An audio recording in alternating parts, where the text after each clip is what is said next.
Assalomu alaykum do'stlar. Mana bugun kechagi batareykani davomi e, 60 voltga 45 ampere soatlik tochka va stolkashlar ketmoqda. Har bir tochka 6 tadan urilyapti. Parallellik va ketma-ketlik mana shu tarzda yig'iladi. Xo'p, ko'plar so'rashadi batareykani yig'ish jarayonidan ham bir video oling deb.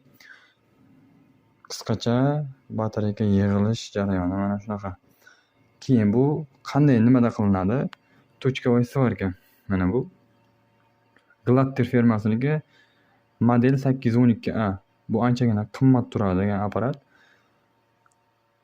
Model 812A deb Glatter deb internetdan qidirsalaringiz chiqadi xarakteristikasi. Buni o'zini avto funksiyasi ham bor, mexanik funksiyasi ham bor. Xo'p, keyin plus payanlik stansiyalari ham o'zidan komplekt bo'ladi.